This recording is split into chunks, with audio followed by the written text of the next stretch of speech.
It is the pink elephant theory. If the guest wants a pink elephant, get them a pink elephant.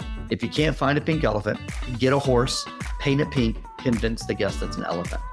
Do whatever it takes to ensure they're happy. That's it. Are they happy?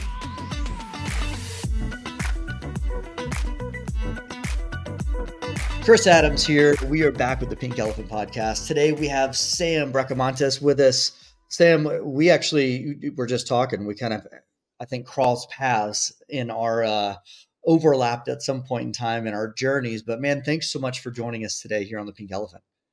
Yeah, of course. I'm a big fan, Chris. I really do have to say that I've been listening to some of the latest episodes, and obviously, I'm a fan of hospitality. I love podcasts as a whole, and I also love the story of just coming full circle, right? The fact that we've crossed paths at one point, and now we're collaborating and/or just trying to bring value to your audience. But yeah, no, thank you. Yeah, it's crazy enough. It is such a small industry. You work in this industry long enough, and you find out very fast. Don't burn bridges. You never know when you're going to be working with another person again at some point in time in your career. So definitely full circle. So tell us currently what's your role now. But I really want to dive into kind of that journey that got you to this point. So give us a little insight of where you are now. Sure, yeah. So again, I think my role, as our stories tend to be obviously very specific and different for all of us, but my journey to my current role has been different than most, in my opinion. So I'm currently the on-premise manager for a program called Diageo Hospitality. I manage a team of four, and we collectively call on some of the top 145, 160 accounts within Las Vegas, right? I'm born and raised in Vegas, but my journey was a little bit different where I joined the Marines when I was 17 years old. I came out of the Marines. I was young. And when you're in Vegas, and looking for a job, you apply at a casino. It's just what you do. So I remember, I started at the Palms. My work ethic, because of my upbringing, first generation Mexican American, and/or obviously the discipline and structure that I got in the core was hugely beneficial. So I moved up the ranks quite quickly. I opened the Palms. The Palms at the time, I mean, still amazing, but at the times it was a place to be. I mean, I remember huge lines for the mega nightclubs and things like that. I started as a busser at the buffet, right? And I was clearing plates. I did it. I've never worked at a restaurant before, though. Back, in Mexico, where my family's from, my aunt had a small little restaurant, and I would help out. It was fun to me, right? To work and get paid when you're young. It was great. So I worked at the Palms. I worked at Little Buddha, and then sort of I worked for Tao Group. I opened Cosmopolitan, which we're talking about now. So I was a bartender. As a bartender, I remember then when I went from busser, somebody called in, a barback called in, and they were like, "Hey, Ari's the gentleman, my general manager at the time, said, hey, Sam, do you want to come in as a barback for today?" And I was like, "Sure." Again, I would never say no. Work double, stayed extra. That's just who I am, and even to this day. So I remember when I stepped foot behind the bar, and when we talk about hospitality, the engagement from the consumer to the bartender was just so different, was more intimate, was a more like just not that is ingenuine when you're a server, but there's just less time, right? You have more tables, Sure. so the amount of space that you have, you literally just have a bar top in between you and the guest. And I just absolutely fell in love with that. I fell in love with the hospitality that I could provide. And at the time, I knew nothing about cocktails, and again, just being who I am, I started buying every cocktail book that I possibly could. I studied, classic cocktails, and and again, to your audience and younger audience, I even went. I'm not sure if you're familiar with it, but Herbs and Rye, a friend of mine, her name is Astrid. She said, "Hey, we should really check out this bar because I know like you're a geek when it comes to cocktails. It's Herbs and Rye. They make nothing but classic cocktails." And I went up to the bartender at the time and I said, "Hey, are you guys hiring? I love to just volunteer and be a barback. I'll work for free 2 nights a week just so I could like learn to make these cocktails because I'm learning about them. I'm learning about the recipes, but I don't have the funds to like get all the ingredients and all these things, right?" And I think the bartender thought I was joking because he sort of just you know brushed it off. It's like, hey man, like, happy to help you as much as I can. Very helpful, but didn't take me serious. But I would, would have loved to work there for free just to learn. So, again, that led me into being a bartender. I competed in bartender competitions. I met a gentleman by the name of Kevin Vanegas who was hosting. He was I believe at the time he was a global brand ambassador for Brown Foreman, and I went up to him, and we're friends to this day. But again, when you're young, you're maybe a little bit more aggressive. You want that so bad, right? I remember that I went up to him and I said, "Hey, Kevin, how do I get your job?" After competing in this bartender competition, I placed five. We lost against I believe it was not Marina, but somebody from Cosmo from Vesper Bar. We lost to Christina Pollard. and yeah, and Christina and Pam, owners of Velveteen Rabbit. Like I lost against Herbs, Nictali at Herbs and Riot. Like I lost against the best people in Vegas. We placed top five, and it was such a win for me to even just be in that category of group, right, top five. So anyhow, Kevin laughed and he was like, "Well, I would like to keep my job for a little bit longer." He was like, "But why don't you apply at the distributor? Maybe start working as a sales team in the sales team, and then you can move up the ranks." And I did. I remember, I'm big on manifesting and working for your dreams, right? So I remember I took the interview, took the job at Breakthrough Beverage at the time as a assistant sales consultant. So I was actually backfilling when people went on vacation, went on whatever, took PTO. I was I would backfill. And one thing that I did that I'm very proud, that I did, and again, I recommend. I'm a huge fan of that sort of, type of initiative. Is Kevin was working there, and I would say, hey, Kevin, if you ever need help, like doing cocktail presentations, I'll be the bar back. I'll wash the dishes. I just want to see like how you present to accounts. And yeah, I joined him at a couple of them and just saw how he presented. And I knew that that's a role that I wanted, but I also knew that there was, I needed to trust the process. So I started working again. I was an assistant sales consultant. I got promoted within, I want to say maybe 6 months. I had my own route. And then Kevin was the one, again, full circle, don't burn bridges. You said it yourself. I remember getting a call around, it was 2016. It was like 10:30 p.m. Kevin calls. And again, Kevin calls at 10:30. There's something there, right? So, and he says, "Hey Sam, an old friend of mine is looking for a brand ambassador for Don Julio in Las Vegas, and I think you're the perfect fit. You're passionate about agave spirits. You know your stuff, and you've proven yourself." And I mean, it was such an honor to even be considered, by Kevin to be referred for this position. And that's when really, I really feel like that's when my life changed in the way of my drive has always been there, but it was just a different level where I really, within myself, I really wanted to step up and I mean, a brand like Don Julio. So again, I was brand ambassador for Don Julio. I went on to manage the luxury portfolio, which is 17 brands.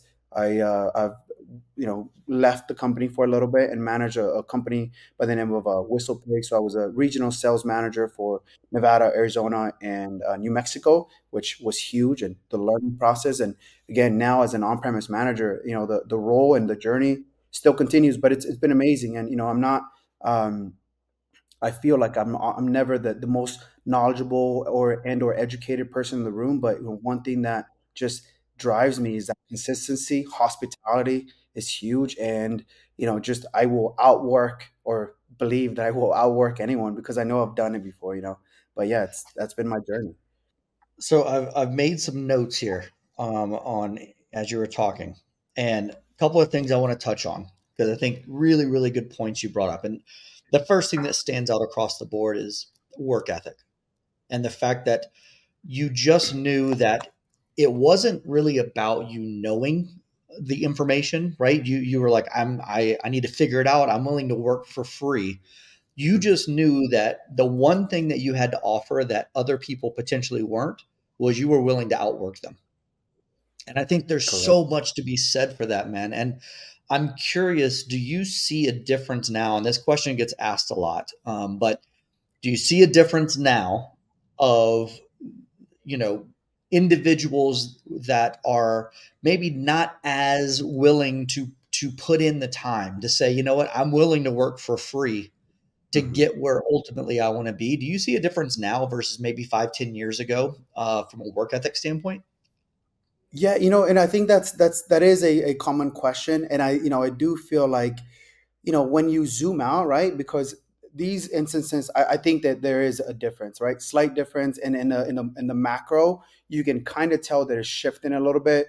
And my sort of opinion on that is, I think it's not necessarily unhealthy or bad. One thing that I'm learning as a now 35 years old, like, to also prioritize balance, right? So again, because the more balance, the more time that I create for myself, the better I am at actual performance, right? So maybe not overextending myself, but I also don't necessarily feel like it's completely gone away, because I've encountered people that have said, like, there's been a handful of individuals that have come up to me at events and say, hey, I would love to learn, like, if you ever need help, like me loading boxes to your events or whatever it is, I just want to network. And again, like, have been some individuals that I'm like, yo, like, and I take the time to, and then I share a little bit about my story, and I continue to encourage that, because we need to nourish that. And I think it's two-sided in my opinion.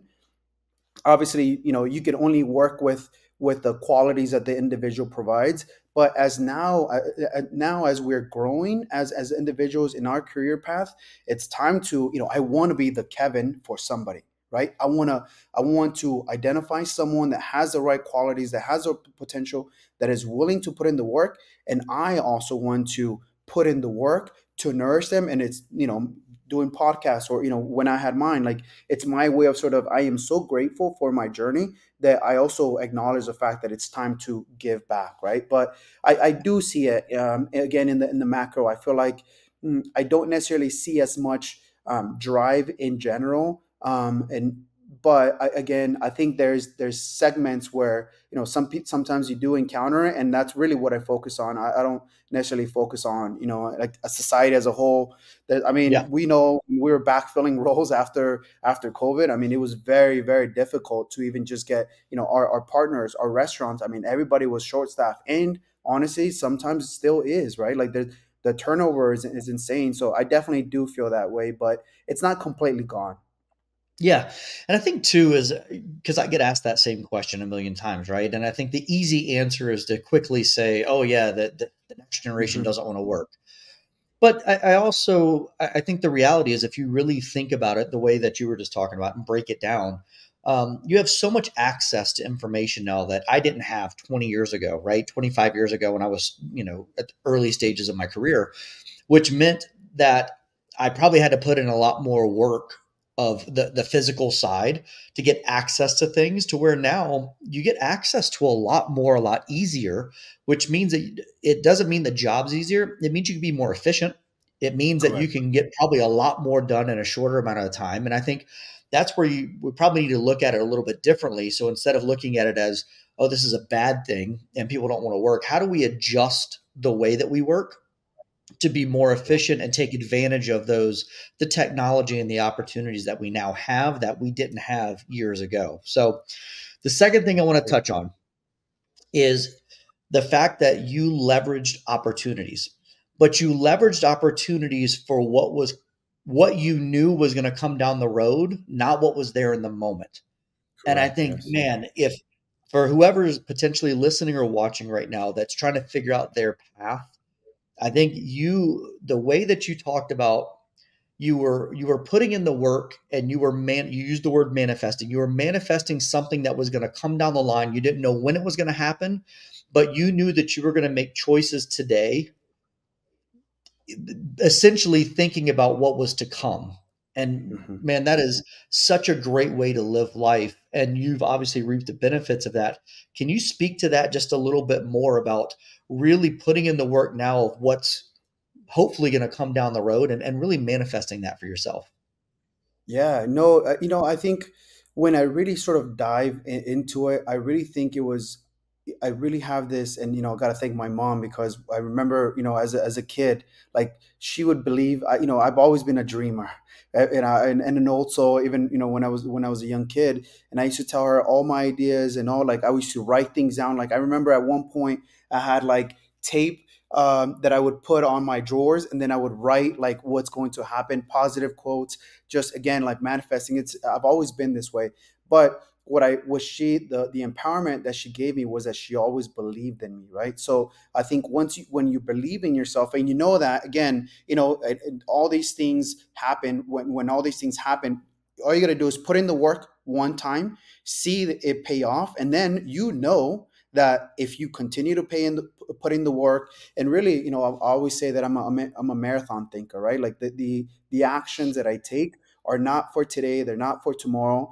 Again, as I continue to grow and just develop as a human being, I also know that I don't necessarily do it for a reason anymore. I know I do it trusting that, if you put in the right work, you believe in yourself and continue, it's just not one action, right? This is a group of actions on a day-to-day basis that will lead to success in the near future. And it always, thankfully it always happens. But that's always been the mindset, the marathon thinker. And just again, like you said, leveraging the opportunities. And also it was really about, like, yes, I was leveraging, but it was also selfishly developing my skills, right? Because listening to someone, like washing or rinsing glasses so I can listen to someone, and I've used a different version of their presentation, now I've created in mine, right? So I mean, to have access to that, I think it's something that not a lot of maybe people consider. It's not, you're not working for free, you're actually learning for free,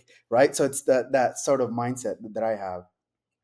I loved you talked about like with your mom. There's something to be said for having someone in your life that simply believes in you. Hmm. And I think, I try to, and I know you do this, just hearing you talk for 15 plus minutes now, knowing that you have an opportunity now to believe in someone and to Hmm. give someone else, because not everybody has that person in their life that you can say, man, that person believed in me and gave me the motivation. The fact that you can now be that for someone else. A lot of times it's not a parent. It's somebody that comes into your life and unknowingly they become that person. Hmm. And because of the success that you found, you now can become that person for someone else. That you are the person that they say, I'm able to do this. I want to do this. I'm pushing to do this because Sam believes in me. Because I finally have somebody that sees something in me, and is pushing me towards it. That's a very cool thing that you're able to now become the person, to some that person to someone else. Yeah, I'm definitely, it's not something that I take for granted. And again, the type of person that I am, I sort of impose these sort of responsibilities and things onto myself because, it drives me. But, even as a first generation Mexican American, right? Like one thing that I love, and again, obviously, I collaborate and work and love to build a community with everyone. But one thing that I love and I have and see the responsibility within myself is, I can't tell you how many young bartenders or young barbacks, Hispanics, reach out to me. They're like, "Hey, like, we love what you're doing. Thank you for representing, and you make me believe in me, right?" Like, so it's like having that representation. I was just having, I just had an event, and I said that for the first time this past year, I had a meeting where I was a brand representative. There was a marketing director and operator with both were all Hispanics, and I was like, let's just take a moment to like acknowledge this, because and I asked them, I was like, has this ever happened? And they were like, no, no, that's right, I never noticed that, right? So yeah, I think it's a little bit of not just, obviously, again, not just Hispanic or Latin people in general, but I do have that because my immigrant parents, and just believing in others, just like they did in me. I mean, that's extremely important to me.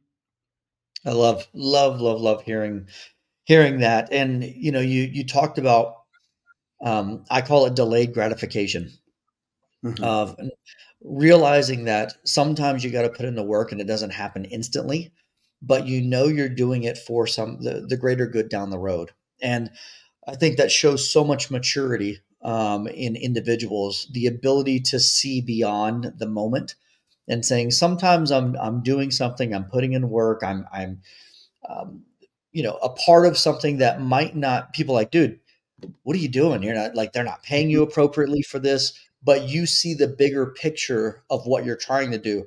And the fact that you said, man, I'm washing this glass right now only because I want to hear what they're saying.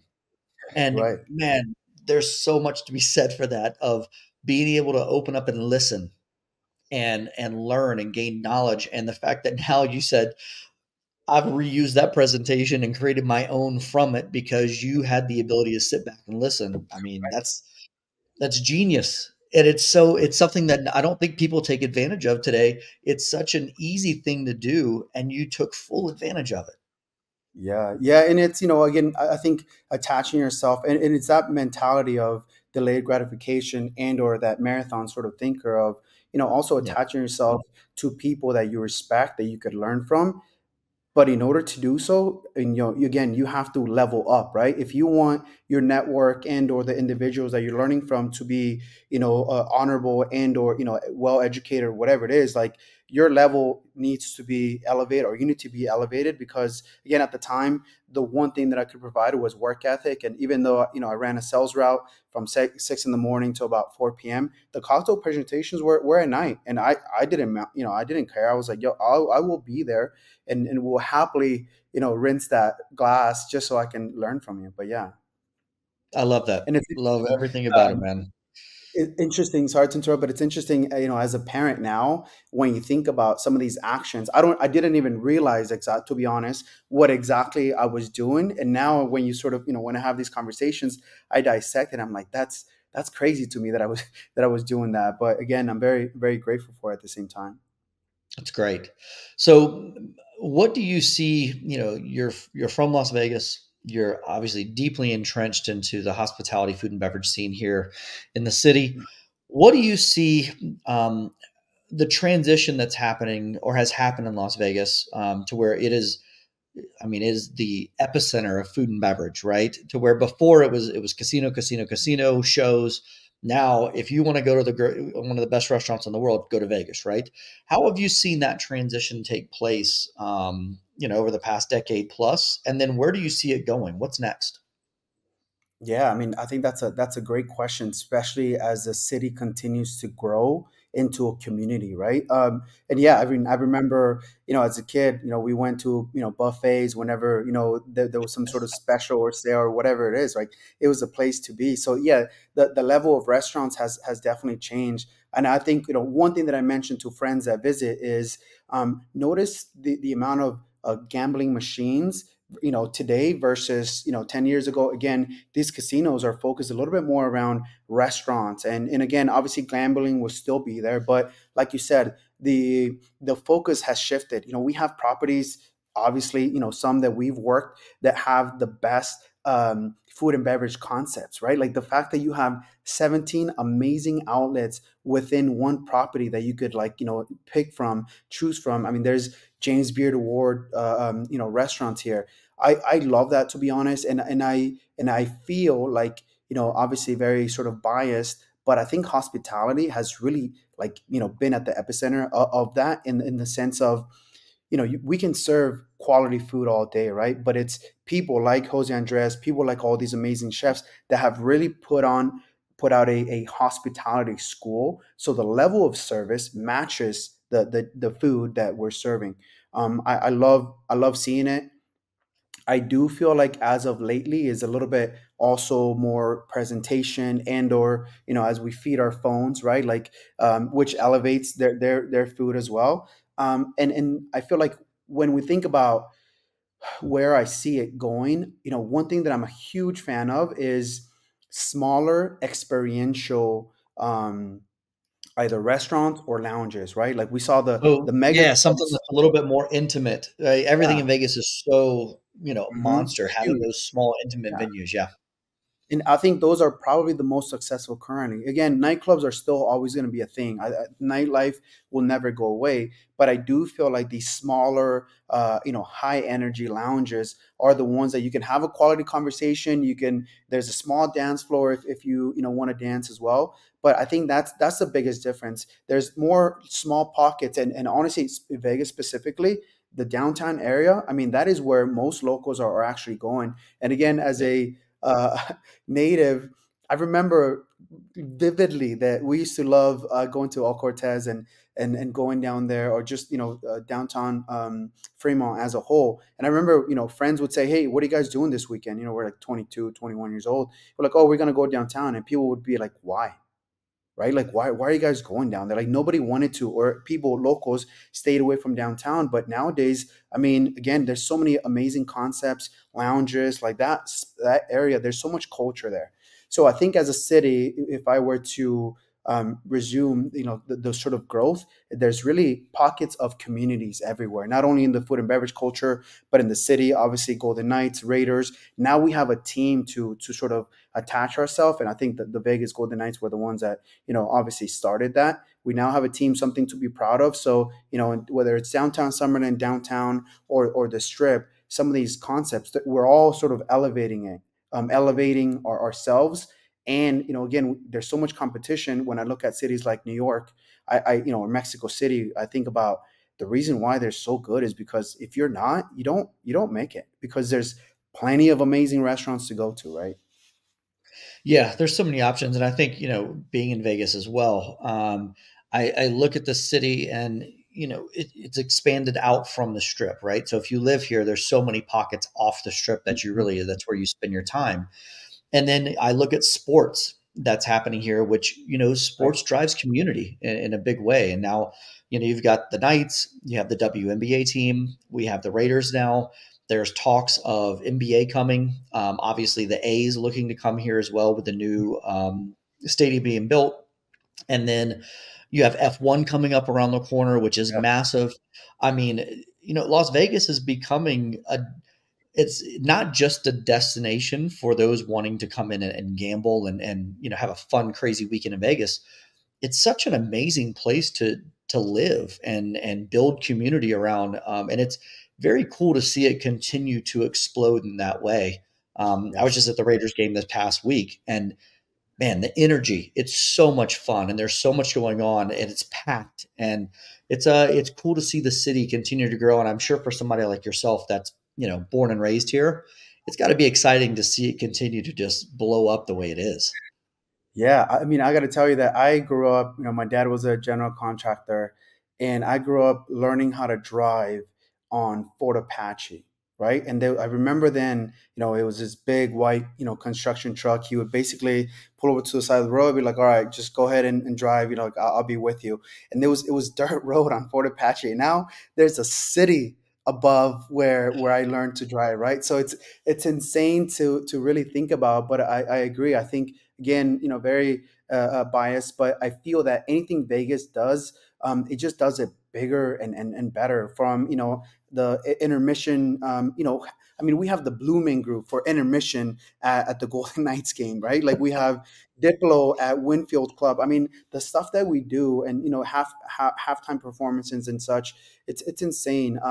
But there's so much opportunity, and again, the growth. I just feel like we're just starting. One thing that as a native, I just want to recognize is also how COVID obviously impacted tourism, travel, a ton, but how resilient Vegas is, and how many times from when it started to now, and it will continue, how many times has Vegas reinvented itself as a city? And I think that's something that we as a community do extremely well, because again, we shifted, we had all the mega clubs, now it's shifting to more experiential, more food and beverage driven. So we're providing that for people. People are interested in building a community. We now have all these different professional teams, sports teams coming. So yeah, I mean, the resilience of the city, I love it, because it made me extremely sad to ride down the Strip during COVID, and I mean, it was empty. Like, you could literally walk down the Strip, and or people were riding their bikes. But again, as a city, we've come such a long way, and I have a lot of hope. I mean, my place is, my heart and my place is in Vegas for a while. I hear you. I mean, look, we've got the casinos there that are amazing to go and visit and see. That you've got the stadiums they're building that are absolutely beautiful. You've got the Sphere, which is, I mean, mind blowing for anybody that hasn't been to Vegas yet. That's going to become you come just to see that and what's going on, to watch Yes. a show or a concert inside that thing. You've got Fountain Blue that's going to be opening up finally. It looks like here in the next couple months is what I'm hearing. Yeah. Resorts World recently opened in the past couple of years. There's still so much energy and action, right? There's nothing stagnant um, Correct. about the city. It's continuing to up the game. And in my world, the fact that Vegas is that spot that you go to if you want to see what's trending, what's hot. The budgets that they have in Vegas for developing a concept is 10 times what we would have in any other city in the US. This is where you come to see what's hot, what's new, what's happening. And to be able to be here and be a part of it and see it is exciting is an understatement. That's for sure. Yeah, definitely. And one thing that I also love that people do, especially owners, operators, they come to Vegas, and luckily, obviously, because of my job, I'm able to travel to key cities. And a phrase that I hear often is, they came to Vegas bar nightclub or one sort of convention, they saw a concept, and they wanted to replicate that, right? Like, and it's very like, whether it's high energy loungers or nightlife or whatever it is, they like their theme is, and we, even without them knowing that I'm from here, when I hear an operator in different cities talk, they reference Vegas a lot, which is, again, it's great.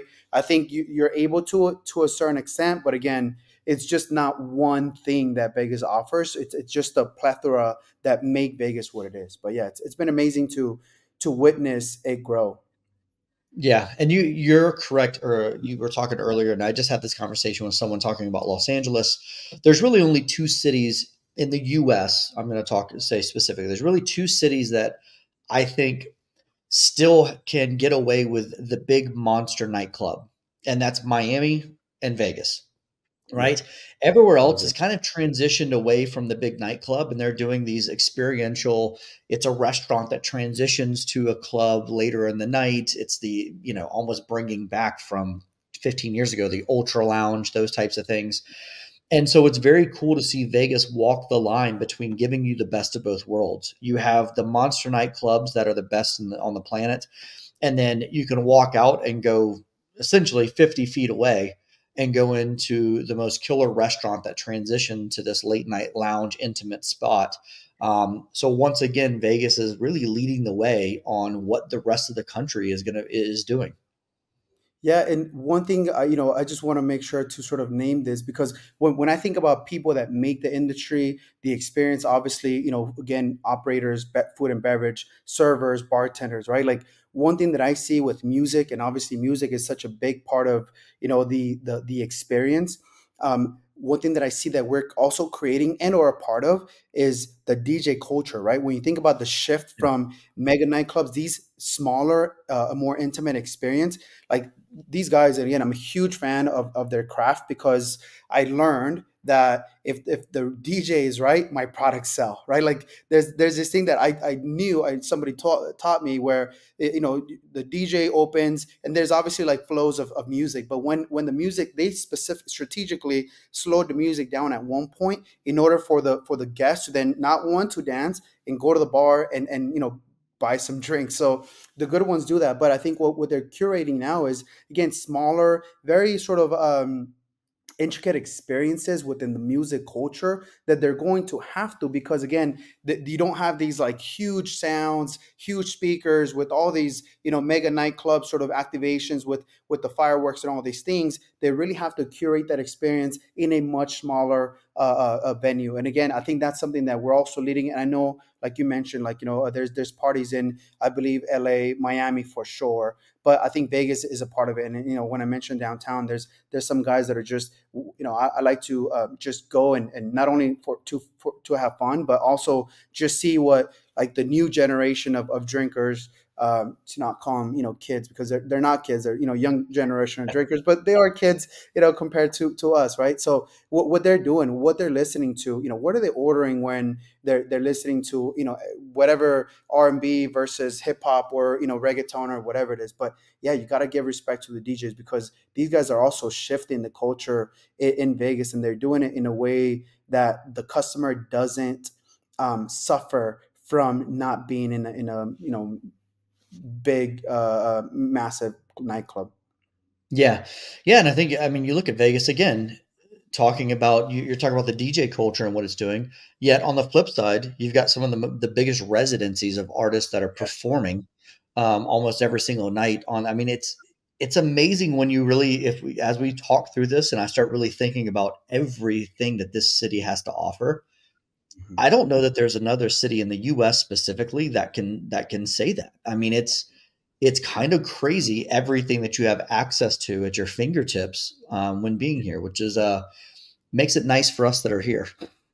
Yeah, I agree. And again, I think that's why when I speak to a young, bartender and or anyone from the city, I just remind them of the opportunity that the city has to offer because Vegas, and taking it back to hospitality, Vegas is also one of those places, as most cities also tend to be, where if you build your personal brand, if you build the right reputation, and or it's that we'd say it's who you know, right? But if you do that and you sort of create yourself as the person to go to, a trustworthy individual, work ethic, and all these things, the city is going to reap you with the benefits. Because yeah, like you said, where else can you pick between a Canelo fight, a Raiders game, NHL, or going to see Lady Gaga? Like those are the options that like imagine like smaller cities like that you would never imagine that. I mean, I agree. Yeah, that and what you just said, that was literally all on the same night. So that's the Right. crazy part is Yeah, it's exactly. not like what are we Yeah. going to do this month? That's all. That was in one night in this city, Mhm. which is mind blowing. Look, I can't thank you enough for giving us a piece, a nugget of your time. What you've done, the journey that you've had, it's inspiring. It's something that I think whoever, I don't care what your age range is, the the nuggets of wisdom that you just talked about over the past half hour of work ethic, delayed gratification, really taking advantage of every single opportunity that's in front of you. Those are things that we can utilize in our lives. I don't care what industry you're in, I don't care where you're at in life.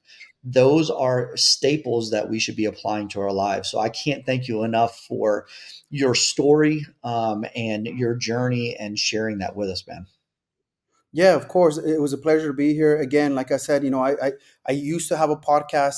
I called it Corporate Entrepreneurs, where it was about giving back to a young industry professional. But and the reason I mentioned that is because I also know that the your work and what the value that you're bringing to your audience is also a labor of love, right? So. For those of you that are listening again, thank you for obviously giving us the time, but continues to support the podcast. I used to tell people like, hey, like even share it on social media, like all these things to support if you got any value from the conversation, and or you want to build community as well, right? Like share what you're learning, share anything that you could potentially share of value. Make sure to rate it on iTunes, and just again continue to support. I'm a big fan. Again, I listened to Jamie's interview, Emma's, and I love the content you're sharing and the value. So again, I was grateful to be able to share a little bit of my story. Thanks, man. I appreciate that. So if people want to reach out to you, they want to pick your brain, they want advice, they just want to follow your journey. What's the best way for people, whether it's through social media or what's the best avenue to get in touch with Sam? Yeah, corporate entrepreneur, corporate underscore entrepreneur on Instagram. And, I think what I would like to say to the audience, if, connected with anything that I mentioned, I'm big on building a community. I'm big on a network and collaborating with other people. When I travel to different cities, I'm big on, just connecting and getting to know like-minded individuals, because again, I really want to build that and, or, potentially, bring value, back and forth. Right. So, yeah, please, again, we love to connect, follow you back. It is not just about followers. It's honestly about you listening to this podcast. We obviously have something in common. Let's connect. Let's network, and just I want to grow together. It's my vision. I love it. And you and I were in the same city, so I'll meet you for a cocktail here pretty soon. That's for Yeah, sure. perfect. You would love to. Once again, thanks again, Sam. For everyone that was listening, we really appreciate it. I am Chris Adams. You've been listening to The Pink Elephant. You can find me on social media at Chris Adams underscore EAG, at Ellis Adams Official, or www.ellisadamsgroup.com. Thanks again, everyone, for hanging out with Sam and I look forward to seeing you next week.